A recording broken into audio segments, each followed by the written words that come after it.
Hello, this is Tim LeBon, and welcome to Stoic Life Coaching. So today we're going to answer the question, what is the number one character strength of Stoics?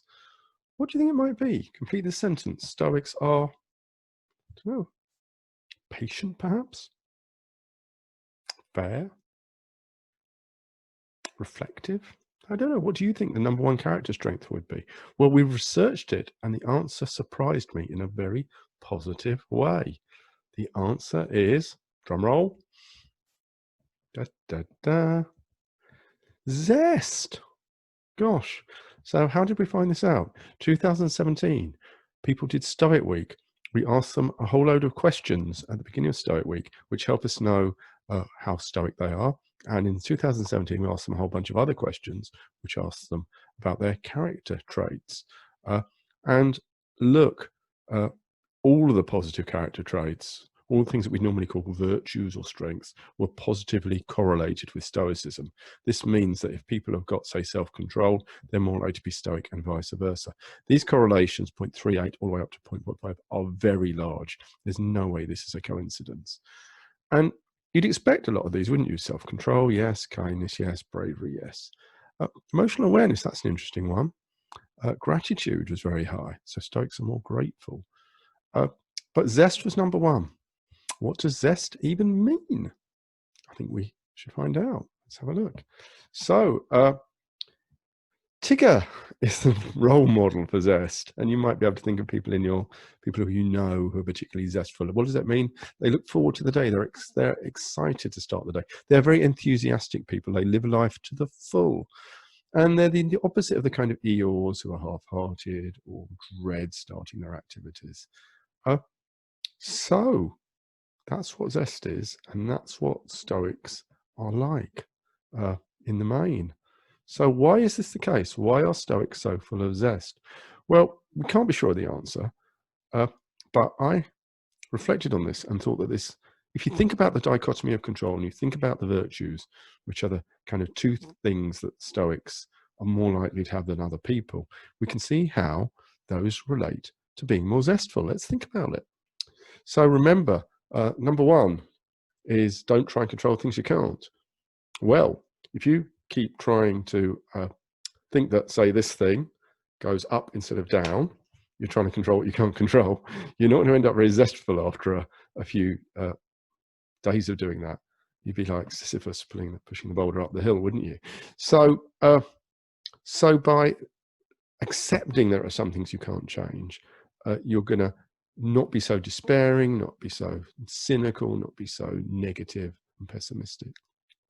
Let's turn to the other side of the coin. Of course, you've got more energy then to focus on the stuff that you can change, and then you will get more zestful. So let's think of an example. So supposing that today you feel a little bit lethargic, and you remember that yesterday when you went out for a run, you were also a bit lethargic, but after your run, you were much more energetic, less lethargic. You think, aha, I can change how I feel. I will go for a run. You do it, and you feel more energetic. So that's a very direct way in which you're going to feel more zestful. But listen, there's an indirect way as well, which is that you'll also get to realize that you make a difference. What you do makes a difference. That you can make choices, and afterwards you'll feel better. They will go well. And so you will feel more enthusiastic, more positive, more zestful. Is this making any sense? Okay, well, let's not forget the very important element of Stoicism, that is acting virtuously, living with wisdom, courage, self-control, and justice, living like a virtuoso at living well. So what's that going to be like if more and more you make wise decisions, you bravely face things that you ought to face, you don't eat that bar of chocolate, and you're fair? Well, I would argue, and I would think that you're generally getting more positive feedback from the world and other people, which will make you more positive, more optimistic, and more full of zest. So, what do you think about that? You might be interested also that Zest is one of those character qualities that are considered very important in positive psychology, associated with absence of depression and with effectiveness, for example. So this is for any skeptics there. Now, you might say to me, well, Tim, all you told us is that people who filled in the questionnaires at the start of Stoic Week were also more zestful. But does practicing Stoicism actually make you more zestful? We think it does, because when people practice Stoicism for a week, we ask them to do the questionnaires again.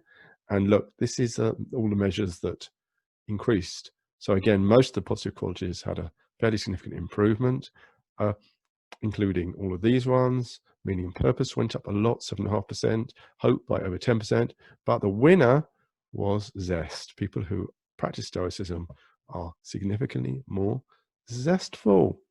So who'd have thunk it that Stoics are, let's get me out of the way so we can see Tigger. Actually, I think Stoicism made me more zestful as well. So zest is the #1 character strength of Stoics. Interesting, isn't it? This has been Tim LeBon's Stoic Life Coaching. I hope you find this material useful. If so, you might like to subscribe to the YouTube channel and maybe let other people know about it. Consultations are available via Zoom. See you later.